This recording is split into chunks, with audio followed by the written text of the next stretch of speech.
If you've ever cruised in Alaska, you've not experienced one of the greatest travel destinations in the world. And even if you've cruised in Alaska aboard one of the big cruise ships, you've still missed out on a lot of what Alaska really has to offer. The best way to see authentic Alaska is aboard a small ship. Small ship cruising in Alaska is what we're talking about today on CruiseReport.com.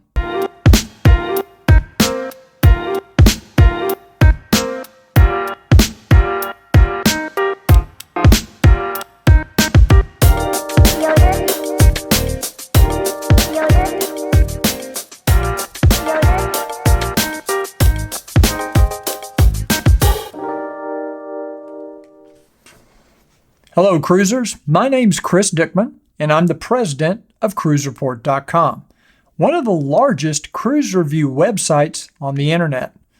Today, we're going to talk about small ship cruising in Alaska. But before we start the show, I'd like to introduce you to our website where we have dozens of cruise travel related reviews.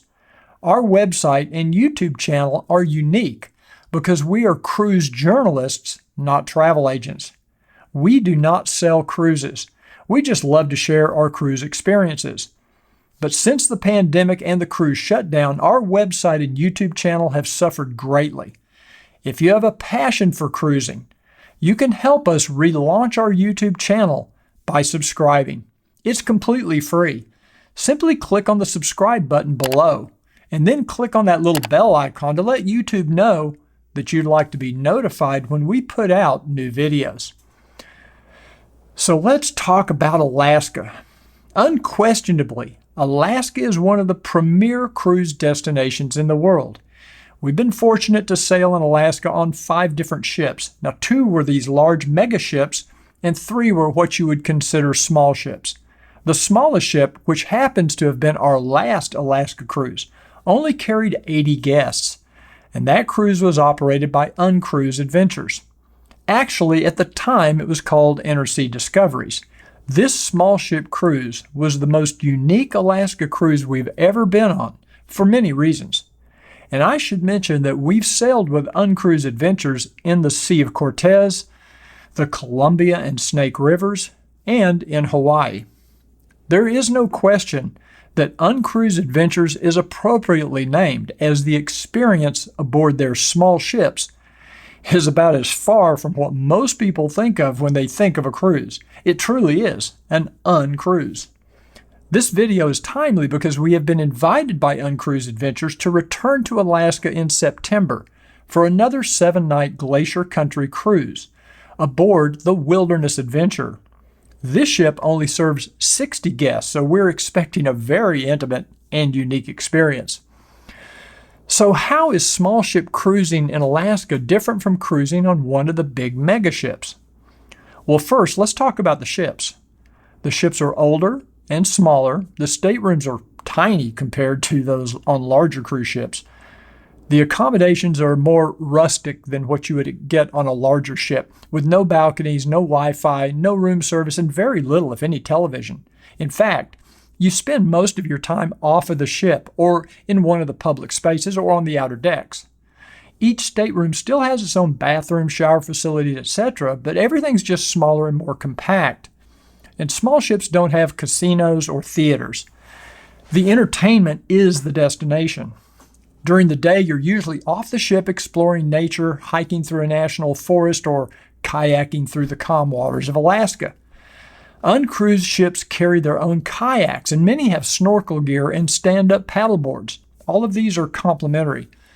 There is no dress code to worry about aboard small ships. There's no formal nights. In fact, you don't even have to pack a jacket. You can go anywhere on the ship in shorts and a t-shirt if you like. On our last UnCruise Alaska cruise, we were on a hike in a national forest, and about halfway through the hike, which was on a board-covered trail, both of my feet went out from under me, and I fell backward and landed on my GoPro camera, which was in my jacket. I broke 2 ribs and was in extreme pain. One of the guides escorted me back to the ship because I couldn't finish the tour. The first officer came by. He was a trained EMT, checked me out, and diagnosed that I probably had broken a rib. I continued on with the cruise but was in pretty serious pain for the rest of the voyage. When I returned home from Alaska, I got an x-ray and learned that I had indeed broken 2 ribs. The crew did a great job of trying to keep me comfortable and really took great care of me for the rest of the cruise. So I'm looking forward to going back to Alaska with UnCruise and see some of the things I may have missed on that previous trip. There are places in Alaska that you can only see on a small ship. The large cruise ships simply can't get into these remote locations. And it's these remote locations that hold all the magic of Alaska. UnCruise Adventures has the flexibility to alter their itineraries and schedules if need be. For example, if a pod of killer whales or humpbacks shows up, they can follow the whales for a while so everybody gets a good up-close look. Big cruise ships simply can't do that due to tight schedules at the ports of call. We can't wait to get back to Alaska. The pandemic really took a toll on the Alaska tour business, so much of the Alaska economy depends on tourism, and a great deal of Alaska tourism depends on the cruise industry.